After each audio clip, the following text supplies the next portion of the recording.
नमस्कार, मैं हूं किरण और आप देख रहे हैं आपका अपना खास शो जिसका नाम है 3 का सवार। और आज इसमें बात हम करेंगे जैश की महिला ब्रिगेड के बारे में। देखिए, पाकिस्तान की चाल एक बार फिर से बेनकाब हो गई। आतंक का अड्डा पाकिस्तान अब एक नई नापाक साजिश को रच रहा है।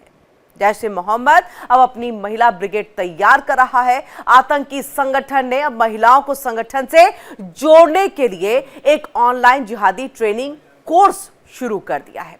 देखिए, जिसका नाम रखा गया है तुफत अल मुमिनात। आज से शुरू हो रही इस ऑनलाइन क्लास में रोजाना 40 मिनट की ट्रेनिंग दी जाएगी।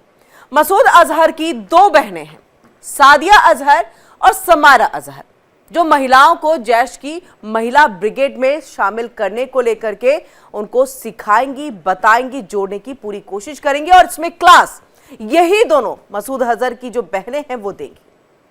हर महिला से 500 पाकिस्तानी रुपए जो है वो वसूले जा रहे हैं। यानी आतंक फैलाने के साथ साथ चंदा बटोरने का भी एक नया हथकंडा जो है वो पाकिस्तान के कट्टरपंथी इलाकों में अपनाया जा रहा है।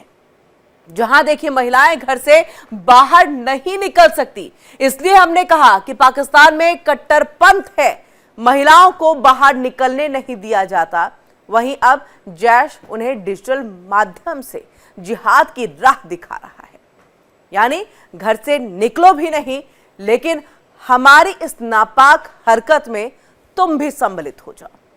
अब ऐसे में देखिए, यह कदम सिर्फ दक्षिण एशिया की नहीं है, बल्कि वैश्विक सुरक्षा के लिए भी बहुत बड़ी चेतावनी है कि आतंक अब ऑनलाइन क्लासरूम में दाखिल हो चुका है। तो समझिए कि अब वाकई यहां पर हर किसी को आंख खोलने की आवश्यकता है, जिसका जिक्र ऑपरेशन सिंदूर से पहले और जो युद्ध का दौर चल रहा था, यूएन के मंच पे भारत की तरफ से कहा गया था पाकिस्तान दुष्ट देश है और अब आंखों से पट्टी हटाए बाकी देश और सबक सिखाए बताए। और चलिए, ज्यादा जानकारी और सीधे बातचीत करने के लिए एक बड़ा पैनल हमारे साथ जुड़ चुका है। हमारे साथ यहां पर retired group captain U K Devnath ji जुड़ चुके हैं, डिफेंस एक्सपर्ट है, आपका बहुत बहुत स्वागत है। और हमारे साथ हुसैन जावेद जी है, पत्रकार है पाकिस्तान के, वो भी जुड़ चुके हैं, आपका भी बहुत बहुत स्वागत है। हुसैन जी, आपसे ही शुरुआत करते हैं। पाकिस्तान की मानसिकता एक बार फिर से सामने आ गई। जैश मोहम्मद को आप बार बार कहते हैं कि देखिए, हमने तो बैन कर दिया है, हमारे यहाँ पर जो है इस तरह का संगठन जो है वो बिल्कुल भी जायज़ नहीं है। लेकिन फिर ये महिला ब्रिगेड खड़े करने को लेकर के तमाम चीज़ें सामने आ रही हैं। क्या वहाँ की आर्मी को, वहाँ की पुलिस को इसकी जानकारी नहीं, भनक नहीं? किरण जी, सबसे पहले आपका शुक्रिया कि आपने मुझे इनवाइट किया, और देवनाथ जी को भी सलाम।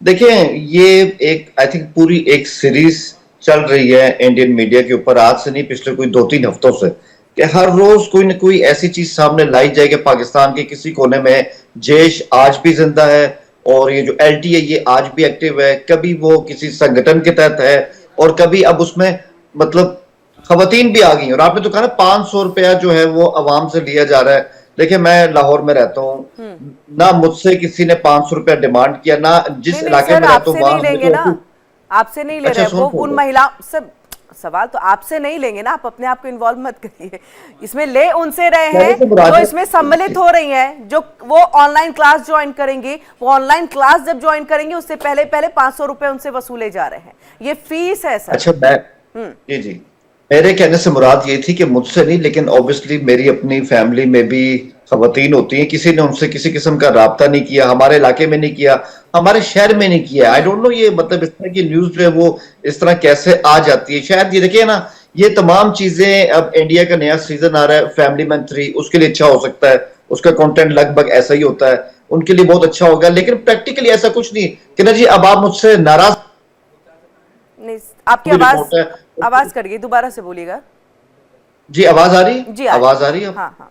मैं ये कह रहा था, अब आप मुझसे नाराज मत हो जाइएगा कि मैं जो रिपोर्ट लाती हूँ आप उसको कैंसिल कर देते हैं, लेकिन वाकई में मैं आपको बता रहा हूँ, मैं सच बता रहा हूँ कि ऐसी कोई बात होती तो कम से कम हमारे में भी होती, हम भी कोई छोटी मोटी ऐसी न्यूज तो हमारे पास भी आती है। नाराज नहीं होती हुसैन जी, मैं तो आश्चर्य करती हूँ कि खबर इंडिया तक पहुंच जाती है और आप पाकिस्तान में बैठे ऐसे जर्नलिस्ट, आपकी खबर आप तक ही नहीं पहुंच पाती है। मुझे लग रहा है आपको अपने सूत्रों को जगाना पड़ेगा, सूत्र सो रहे हैं कहीं। और मुझे लग रहा है नापाक भी आप देखिएगा, हमारे यहाँ पर ये बहुत खास प्रोग्राम जो है वो जाता है रात में 10 बजे, और ये वो है जिसमें आपके जो यूट्यूबर्स यानी पाकिस्तान के जो यूट्यूबर्स है काफी जाने पहचाने, उन पर भी देखिए किस तरह से हुक्मरानों ने जो है धावा बोल दिया था, उठा उठा करके सबको ले गए थे, नजरबंद कर दिया गया था। वो भी इस तरह की खबरें लेके आते हैं, आवाम की भी खबरें आती हैं, आवाम क्या सोचती है वो भी हम जानकारी दिखाते हैं। तो आपको थोड़ा अपने सूत्रों को ना जगाने की जरूरत है। ठीक है, अब आप बार बार ये कह रहे हैं मसूद अजहर जिंदा है या नहीं है? मैम जिंदा है, बिल्कुल जिंदा है। इसमें तो कुछ उनकी 2 बहनें हैं या नहीं है? नहीं, ये मेरे इल्म में नहीं है। वो 2 बहनें जो है वो अब इसको चला रही हैं, और इसकी शुरुआत ऑनलाइन क्लासेस की शुरुआत जो है वो करेंगी यहाँ पर। और हमारे साथ जी एक और मेहमान जुड़ गए, उनका भी हम स्वागत कर लेते हैं। निपुण आलम बयान जी हमारे साथ जुड़ गए हैं, विदेशी मामलों के जानकार हैं। आपका भी निपुण जी बहुत बहुत स्वागत है। जी हुसैन जी अपनी बात को रखिएगा, उसके बाद मैं यूके देवनाथ जी के पास जाऊंगी। आपने जहां अपना पूरा इंट्रो बताया ना, वहां आपने ये भी कहा कि जो हमारा मुल्क है, यहाँ शायद जो खवातीन होती है उनको उतने राइट्स नहीं मिलते, वो घरों के अंदर रहती हैं, शायद उनको बिल्कुल एक दबा के रखा जाता है। तो ये भी बता दूं, ये अफगानिस्तान नहीं है, ये काबुल नहीं है, ये कंधार नहीं है, ये गजनी नहीं है, ये पाकिस्तान है। हमारी खवातीन जो है बाकायदा वो बाइक चला रही हैं सड़कों के ऊपर, चाहे वो स्टूडेंट है चाहे वो एम्प्लॉय है, वो बहुत एक्टिव हैं, बहुत एक्टिव। और हमारे यहाँ जो लॉज होते हैं जो कि खवातीन को प्रोटेक्ट करते हैं वो भी बहुत स्ट्रांग है। तो ये कहना कि बिल्कुल ये किस तरह का माहौल है कि पाकिस्तान को कैसा मुल्क दिखाया जाए कि यहाँ पे लेडीज के लिए इतनी ज्यादा बंदिश होती, तो मैं समझता हूँ ये भी नाइंसाफी हो। देखिए हुसैन जी, 2 चीज।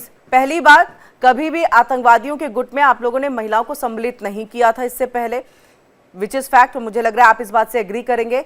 लेकिन इसके बाद अब ये आप सम्मिलित कर रहे हैं और ऑनलाइन क्लासेस है, इसीलिए कहा जा रहा है कि कट्टरपंथी एक सोच है। और मैं बलूचिस्तान की एक महिला से, वहां पर एक्टिविस्ट थी, वो नाम नहीं लूंगी यहाँ पर, बकायदा मैं उनसे मिल चुकी हूँ और उन्होंने बताया कि क्या हालात हैं और किस तरह से वहां पर लड़कियां जो है वो रहती हैं। तो ये तमाम बातें जो है, और बेबुनियाद कोई भी बात जो है मैं आपसे कहूंगी नहीं, जो कहूंगी वो दावा एकदम उस पर ठोक करके करूंगी। यूके देवनाथ जी हमारे साथ जुड़ चुके हैं।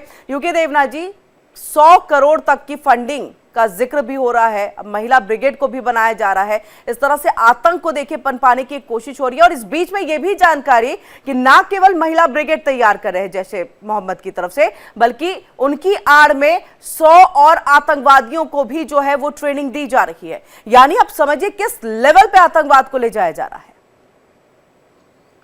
किरण जी, सबसे पहले तो मैं सादिया अजहर और समीरा अजहर, मैं उम्मीद करता हूं कि जब वो इस मुहिम को लेकर आगे बढ़ेंगी, ऑनलाइन ट्रेनिंग करेंगी वहां पर जमातुल मोमिनात में, तो जो ट्रेनिंग करेंगी वो अच्छी ट्रेनिंग होगी, जिससे कि वो जिस भी समाज के तबके में हैं वहां से उभर के सामने आ पाएंगी।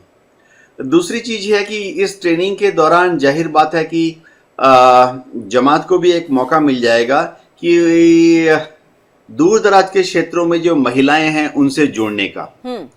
तीसरी बात है, देखिए मैं डिफेंस साइकोलॉजिस्ट के हिसाब से बात कर रहा हूं कि अगर कोई महिला इन ऑनलाइन कोर्सेज के लिए ज्वाइन करती हैं तो सबसे पहले है कि एक सेंट्रल डेटाबेस मिल जाएगा कि दूर दराज के छोटे छोटे कस्बों में, छोटे छोटे गांवों में कौन ऐसे परिवार हैं, महिलाएं हैं जो कि बौद्धिक दृष्टि से, इंटेलिजेंस की दृष्टि से थोड़ा आगे हैं। एक और चीज है, देखिए पाकिस्तान हो या कोई भी दूसरा मुल्क हो, अगर महिलाएं इस तरह की ऑनलाइन क्लासेस ज्वाइन करती हैं तो घर के जो पुरुष हैं उनकी गाइडेंस एंड सुपरविजन में ही ज्वाइन करती हैं, चाहे पिताजी हों या भाई हों।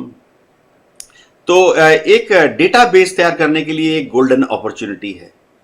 अब जैसे ये क्लास आगे चलेगी, आस्ते आस्ते शुरुआती दौर में आप देखेंगे कि बड़ी सिंसियर तरीके से अच्छी चीजें सिखाई जाएंगी। घर को कैसे चलाना है, खाना को हाइजीनिक तरीके से कैसे बनाना है, बच्चों को कैसे अच्छी तरह से बड़ा करना है, छोटे बच्चों को किस तरह से सेफ तरीके से ये तंज कस क्योंकि हुसैन जी भी जो है वो मुस्कुरा रहे हैं, अब उनको समझ नहीं आ रहा कि इसको ले किस लेवल पे, कि तंज वाली बातें ये आपकी तरफ से कि वाकई यही सब सिखाया जाएगा कि घर कैसे चलाना है, खाना बेहतरी कैसे बनाएंगे, क्योंकि उनके हाथ में बंदूक थमाने तक की बात आ रही है। किरण जी, क्या होता है कि देखिए, जब भी एक साइकोलॉजिकल वॉरफेयर होता है, शुरुआती दौर में आपके तीन जरूरतें होती हैं। अब क्योंकि मैं इस तरह की साइकोलॉजिकल वॉरफेयर का हिस्सा रह चुका हूँ, शुरुआती दौर में जो तरीके होते हैं वो बहुत ही सॉफ्ट होते हैं।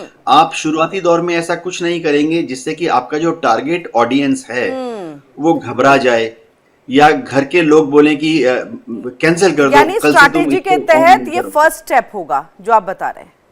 एकदम शुरुआती दौर में बहुत ही इसको अच्छी परतों में रखा जाता है, खुशबूदार बनाया जाता है, टेस्टफुल तरीके से बनाया जाता है, और ऐसा लगता है कि उसमें एक वैल्यू एडिशन हो रही है परिवार में। क्या होता है कि दूर दराज के गांव के जो लोग हैं, मैं आपको एक एग्जांपल देता हूं। अगर दूर दराज के गांव में आपको महिलाओं को आकर्षित करना है तो उनको गुलाब जामुन बनाना आता है, आस्ते से आप उनको सिखाते हैं कि कस्टर्ड कैसे बनाना है। तो उनकी जो एस्पिरेशनल लेवल रिक्वायरमेंट होती है, कस्टर्ड बनाना एक सोफिस्टिकेटेड लाइफ की पहचान है। तो वो फिर ज्वाइन करती हैं क्योंकि उनको लगता है कि इससे उनके जीवन में, उनके किचन में एक उत्थान आएगा। इतना डेटाबेस शुरुआती दौर में, कम से कम जब आप मेंबरशिप ले रहे हैं, काफी है। आस्ते आस्ते आपको आइडिया हो जाता है, क्योंकि मैं बताता हूं, जो हैंडलर है आस्ते आस्ते उनको दिखता है कि सवाल पूछता है कि आपके गांव में क्या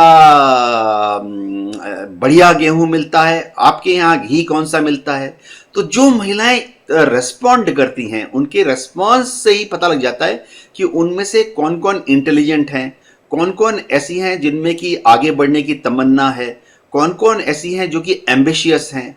और फिर आस्ते आस्ते इस लीडरशिप क्वालिटी को पहचान कर उन महिलाओं को टारगेट किया जाता है। यूके देवनाथ, एक और जो हुसैन जी कह रहे थे कि हमारे घर में तो किसी को कोई इस तरह का जो है ऑनलाइन क्लासेस को लेकर के ना कॉल आया, ना कोई इन्फॉर्मेशन है, ना कोई मैसेज आया, लेकिन मुझे लग रहा है शहरी इलाके में रहते हैं तो संभवतः जो है टारगेट जो है रूरल एरियाज को किया जाता होगा पाकिस्तान में। किरण जी, देखिए, इस तरह के जो प्रोग्राम होते हैं उनका शुरुआती दौर में, क्योंकि अभी शुरुआती दौर है, अभी आज से जैसे ही शुरू होगा, हाँ, जैसे ही शुरू होगा हमें इसका ट्रेंड अगले कुछ दिनों में पता लग जाएगा। शुरुआती दौर में आप बहुत कोशिश करते हैं कि लोग डर ना जाएं।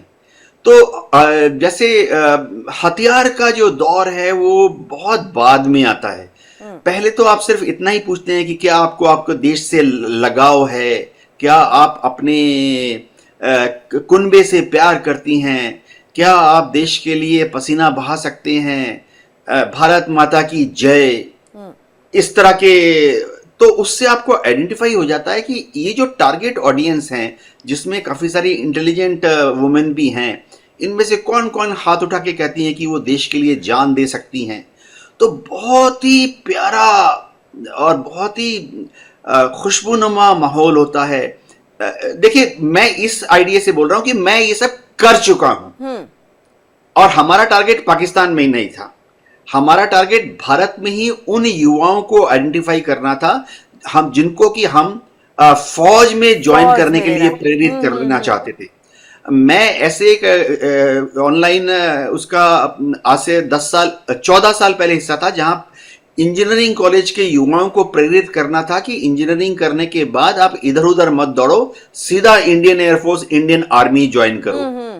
तो आपको पहले बहुत ही नरम, आप पहले से ही बोलेंगे कि आपको तो पहाड़ों में भेज दिया जाएगा, वो सारी इंजीनियरिंग उनकी तो मम्मी तो फिर बोलेंगे डर बेटा, गए और फिर उसके बाद ज्वाइनिंग नहीं कर पाएंगे या फिर पीछे हट जाएंगे। जी बिल्कुल।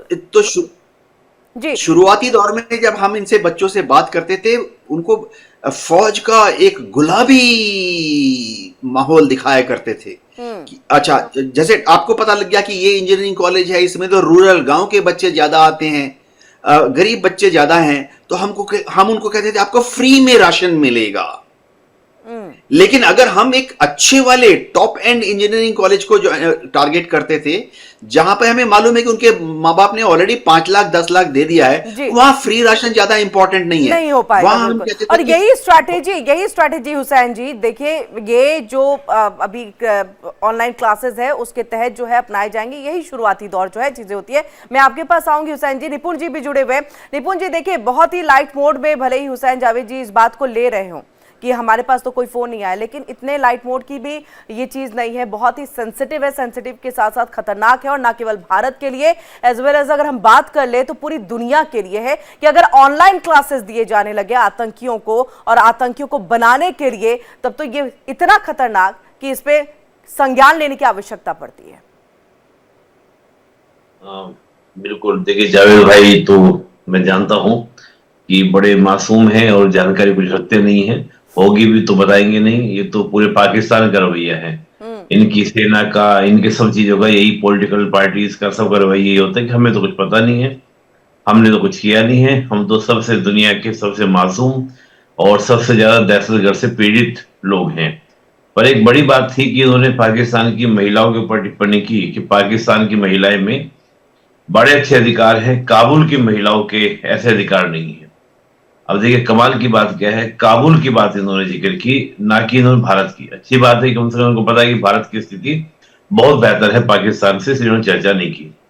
काबुल से इतनी नाराजगी क्यों? आजकल थोड़ा नाराजगी काबुल से बढ़ गई है, क्योंकि अफगानिस्तान के लोगों ने, तालिबानियों ने परेड कराई है इनकी सेना की यूनिफॉर्म की, तो उसके बाद थोड़ा सा नाराजगी बढ़ गई, तो वहां पे दाग दिया। अभी मैं ह्यूमन राइट्स वॉच की रिपोर्ट पढ़ रहा था, वहां पे मैं ये पढ़ रहा था कि इनके यहाँ पर महिला और पुरुषों का जो साक्षरता दर है, महिलाओं के साक्षरता दर 16% कम है पुरुषों के मुकाबले, और हर तीसरी लड़की की शादी जो पाकिस्तान में होती है वो कम उम्र में हो जाती है। मेरी रिपोर्ट नहीं है, ये यूएन की जो ह्यूमन राइट्स वॉच जो एजेंसीज होती है उसकी रिपोर्ट है कि तीसरी महिला कम उम्र में शादी कर दी जाती है।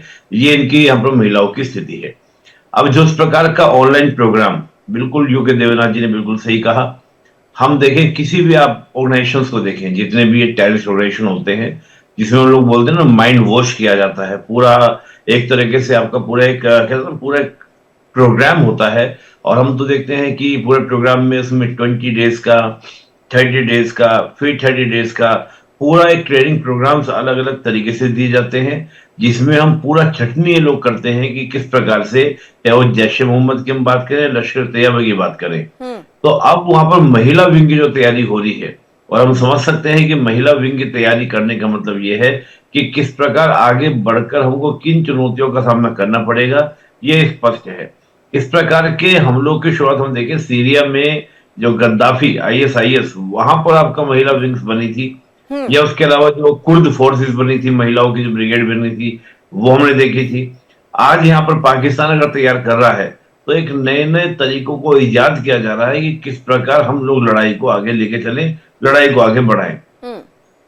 और ये तो जग जाहिर है कि पाकिस्तान किस प्रकार से दहशतगर्दी को, आतंकवाद को बढ़ाता है, आज महिलाओं को यूज कर रहे हैं। हम तो देखें पहले भी कई बार इस प्रकार की बातें हुई हैं, लेकिन महिलाओं को तैयार करना, मुझे लगता है कि थोड़ा सा पाकिस्तान को इस बात को सोचना चाहिए कि अगर महिलाएं, क्योंकि मैं ये मानता हूं कि महिलाएं इन्वॉल्व होंगी तो अगली पीढ़ियां जो है वो ऑटोमेटिकली इन्वॉल्व हो जाएंगी।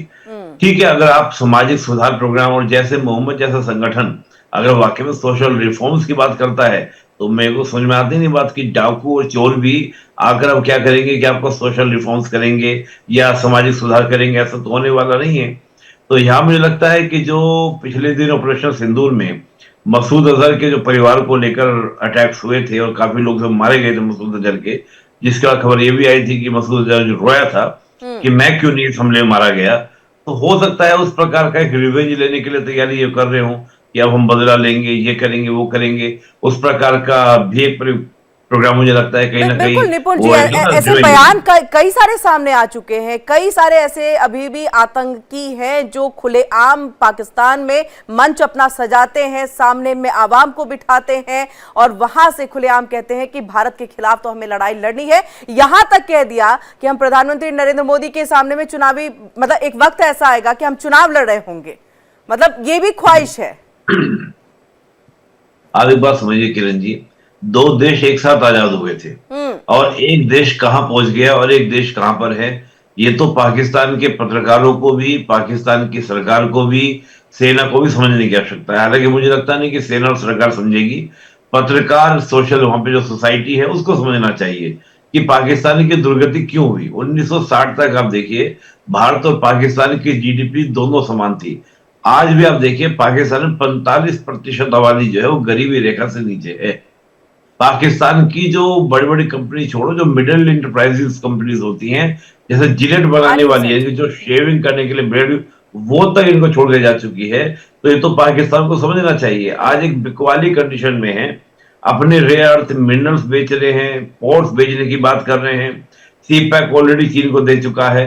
तो मुझे लगता है कि पाकिस्तान को ये समझने की आवश्यकता है कि किस स्थिति की ओर जा रहे हैं, किस कंडीशन की ओर जा रहे हैं, लेकिन समझने की बात नहीं है। सर हुसैन जी ने चेहरा भी हिला दिया अपना कि फेस हिला के कह रहे हैं नहीं मैं तो नहीं समझूंगा। हुसैन जी। हाँ जी, मैंने निपुण साहब को सुना है, आज एक अरसे के बाद इनके साथ मुलाकात हुई, अच्छा भी लग रहा है। मैं ये कहूंगा कि निपुण सर शायद अपडेट नहीं रहे हैं, ये अभी तक उसी एनेक्स से देखते हैं कि इंडिया की इकोनॉमी आज कहां पर है, पाकिस्तान की इकोनॉमी कहां पर है। इंडिया हर लिहाज से एक ताकतवर मुल्क है, पाकिस्तान तो उसके साथ भी नहीं है। तो ये जो बातें ना, ये अपडेटेड नहीं है, इनका तो मैं ये जवाब दूंगा। दूसरी बात, अभी यहाँ पे बात हो रही थी कि जी इन्हीं की बात से कि जी इंडिया कहां पहुंच गया और इंडिया में इस तरह, तो ये देखें जो महिला संगठन के अटैक होते रहे ना, उसकी भी अगर आप रेशो निकाल ले या अगर आप संगठन चेक करें तो इंडिया में हमेशा एक्टिव रहे ज्यादा। हमारे यहाँ तो अब ये एक नाम आ रहा है और पता नहीं ये भी सही है कि नहीं, I have doubts on it. नहीं तो मैं थोड़ा सा यहाँ पर आपको डिटेल्स बता देती हूँ, फिर आप अपनी बात को कंटिन्यू करिएगा। नहीं आप कंटिन्यू करिएगा, मैं एक कब इसका जो है ऐलान हुआ था वो भी बता दूं। 8 अक्टूबर को, मुझे लग रहा है इंडिया डेली पे ये खबर भी आपने देखी होगी, आप बैठे भी होंगे चर्चा के दौरान। 8 अक्टूबर को जैश की महिला विंग की घोषणा की गई। 19 अक्टूबर को पाकिस्तान के कब्जे वाले जम्मू कश्मीर के रावलकोट में दुख्तराने इस्लाम नाम का कार्यक्रम भी किया गया। 27 सितंबर को बहावलपुर के मरकज उस्मान ओ अली में मसूद अजहर ने चंदे की सार्वजनिक अपील भी कर दी। ये अभी तक का डिटेल आपके सामने, कंटिन्यू करिएगा हुसैन जी। ठीक है, आपने कहा 8 अक्टूबर, आज हम 8 नवंबर के अंदर बैठे हैं। खैर हमें तो यहाँ पे जमीन पे कुछ दिखाई नहीं दे रहा, लेकिन मैं जो बात कर रहा था मैं उसको कंप्लीट करना चाह रहा हूँ कि देखें इंडिया के अंदर, हुसैन जी मैंने बताया ना 8 अक्टूबर को ऐलान हुआ, उसके बाद कैसे कैसे कार्यक्रम हुए वो भी बता दिया, कहां हुए वो भी बता दिया, किसने किया वो भी बता दिया। मसूद अजहर सर अपनी बात रखिए, आपने कहा चीजें दिख नहीं रही हैं, मैं तो कार्यक्रम भी बता दिया, आप चेक करिएगा। मैं आई एम हैप्पी कि आपने अपनी तरफ से रिपोर्ट कर दी, मुझे उस पर कोई इशू नहीं, ठीक है, वो आपका काम है, आपने अच्छे अंदाज से किया। मैं सिर्फ ये कहूंगा कि जब मैं इंडिया की बात करता हूँ ना, हमारे यहाँ तो खैर अभी ऐसी कोई चीज नहीं है, लेकिन इंडिया के अंदर हम देखते हैं कि एक महिला संगठन ही था जिसने राजीव गांधी को उड़ा दिया 21 मई 1991 को। आपके यहाँ जो नक्सलवाद चल रहा है उसमें कितनी ज्यादा आपकी जो राजीव गांधी की जो हत्या हुई किसने की थी सर, कहाँ का संगठन था सर, कहाँ का संगठन था? भारत, झारखंड के अंदर, भारत, आंध्रा के कुछ ऐसे इलाके हैं sir, LTT Sri Lanka, sir Sri Lanka. नहीं, बात है, आप गलत इंफॉर्मेशन नहीं दे सकते ना, आप गलत इंफॉर्मेशन नहीं दे सकते ना। वो मुद्दा कुछ और था, उसमें गवाया हमने अपने प्राइम मिनिस्टर को, वो मुद्दा कुछ और था। दूसरे देश के जिस तरह से आप ये संगठन बना रहे हैं ना, तो वैसे ही वहां पर भी ये संगठन बना था। और देखिए राजीव गांधी जी की बड़ी बात देखिए कि उन्होंने बुलाया, उन्होंने वो जगह दी, वो प्यार दिया, उसके बाद क्या किया, यही चीज पाकिस्तान से अब निकल कर सामने आ रही है। मैम आप एक काम कीजिएगा, जब शो खत्म हो जाएगा ना, अपने प्रोड्यूसर से पूछिएगा, जब आपके सामने पूरा ड्यूरेशन आ जाएगा कि देवनाथ जी को कितना टाइम मिला बात करने के लिए। वो ठीक है, लेकिन सर गलत इन्फॉर्मेशन बिल्कुल नहीं ना, गलत इन्फॉर्मेशन अगर देवनाथ जी भी देते तो मैं नहीं। देखिए मैम फर्क ये है, देखिए फर्क ये आपका टाइम कम है इसलिए मेरी एक बात सुन बोलिए सर। फर्क ये होता है कि आप जिस तरह से जमातुल मोमिनात के बारे में बता रहा हूँ, मैं भी शो के स्टार्ट में कह सकता हूँ आपकी इन्फॉर्मेशन बिल्कुल गलत है, बिल्कुल इसमें कोई दम नहीं है, मैंने ऐसे लफ्ज इस्तेमाल नहीं किए। हर बार आप कहते हैं, आपने भी कह दिया, आप गुस्सा हो जाएंगे, मैं कहूंगा कि भाई मैं तो डिनाई कर रहा हूँ। देखिए भले आपके ख्याल में मैं गलत कह रहा हूँ, लेकिन आप मेरी बात सुन के उसको कहें गलत, मुझे बीच में तो मत टोके। तो ये गलत इंफॉर्मेशन मत दीजिए ना, वो भारत में थोड़ी ना थी महिला संगठन जिन्होंने गलत इन्फॉर्मेशन इसको नहीं दे रहा हूँ, नहीं नहीं, मैं गलत अंजाम information दिया, नहीं दे रहा हूं, मैं वो तो भारत सच की बात नहीं कर थी रहा हूं। महिलाएं। अच्छा अच्छा, नक्सलवाद वाले जो हैं वो कौन है? क्या वो नेपाल से आए हैं, भूटान से? वो सब इंडियंस हैं। अब आपको इस पे भी बता दूं, आंध्र की उसमें लोग नक्सलवाद हैं, आपको पता है झारखंड की 2026 बात तक में करेंगे। खत्म करने का प्रण अरे सरकार ने ले रखा है और कई नक्सलवादियों ने सरेंडर भी कर दिया। ये है कि ना हम देश के बाहर, यानी कि वहां पर आतंकवाद अगर कोई पनपा रहा है उसको छोड़ेंगे, ना अगर देश के अंदर में भी नक्सलवाद मुझे- पनप रहा है या माओवादी पनप रहे हैं तो उनको भी नक्सलवाद नहीं की- छोड़ा जाएगा, बराबर है। मुझे नक्सलवाद- आगे सर। मैम, मुझे नक्सलवाद की सारी हिस्ट्री पता है, मैंने इस पे 2-3 रिपोर्ट्स भी बनाई हिस्ट्री है। पे मत जाइए, उन्होंने अभी surrender क्या किया। हो रहा है उस पे बात करिए ना। अभी ये हो रहा है, कि आपके यहाँ इस तरह की जो फैक्ट्रीज है ना, वो पहले से ही वहां पे एक्टिव है। हमारे यहाँ तो कोई एक्टिव नहीं सर है। नक्सलवाद ठीक है, तो ये एक देश फर्क के है। अंदर में ये एक फर्क है। जो परेशान वर्ग के लोग थे उनके द्वारा शुरू की गई चीज थी, ठीक है, लेकिन उसको भी खात्मा करने के लिए 26 तक का डेडलाइन तय किया गया है। मुझे लग रहा है ये इंफॉर्मेशन आप देख लीजिए, डालिएगा गूगल पे, अच्छा, चीजें चलो आ ठीक है। जाएंगी। चले, आपने डेडलाइन बताइए, आपने क्या बताया, कौन सी है उसकी किसकी? मैं डेडलाइन? कौन सी? 2026 ओके, 2026 तक चलो डेडलाइन मैम, है ठीक है। और कई अच्छी सारे बात है कि- सरेंडर कर दिया। अच्छी बात है कि आप उनको बिल्कुल इस तरह से खत्म कर दें और आप अपनी डेडलाइन को मीट कर दें, लेकिन मुझे नहीं लगता कि 1968 से चला मुद्दा इस तरह से खत्म हो जाएगा, क्योंकि आज भी दांतेवाड़ा को जो इलाका है वो आज भी जो सर आम नियत चाहिए हिंदुस्तानी होती है, वो नियत है भारत सरकार के पास, और मुझे लग रहा है इस चलिए, पे ठीक जवाब है। यूके देवनाथ जी All अच्छा the देंगे, best. लेकिन आप प्लीज All the बोलिए। best. नियत चाहिए सर, इस पे आप गूगल पे करिएगा, हम मुद्दों से भटक जाएंगे। गूगल करिए नक्सलवाद कितना खात्मा कितना सरेंडर, डिटेल्स में आपके पास सारी चीजें आ जाएंगी। बहरहाल जी, मैं यही कहूंगा, जो आपने आज फिर दोबारा एक संगठन की बात की है और उसका आपने नाम भी बताया और आपने ये भी कहा कि 8 अक्टूबर को शुरू है। हमारे यहाँ तो यही बात है कि मैं इसको कई दफा कह चुका हूँ, मल्टीपल टाइम्स कह चुका हूँ, मसूद अजहर हो, हाफिज सईद हो, इनके जितने भी इस तरह के पहले संगठन थे, इनकी तंजीमें थी, हमने उनको बैन किया क्योंकि हमें अपने समाज में वो नहीं चाहिए। चलिए, अब आप इस पे बैन के यकीन बावजूद करें- अगर वहां पर पनप रहे हैं तो सोचिए कि फिर किस तरह का ये बैन है। खात्मा करने पे चलें। सोचिए सर, नियत लेकर के हुक्मरानों को आना चाहिए और आर्मी को आना चाहिए। वक्त की कमी है, माफ कीजिएगा यूके देवनाथ जी, नहीं आ पाऊंगी आपके पास। बहुत बहुत शुक्रिया हुसैन जी और यूके देवनाथ जी, और आलम जी भी हमारे साथ जुड़े हुए थे, बहुत बहुत शुक्रिया हमारे साथ जुड़े और तमाम बातें आप लोगों ने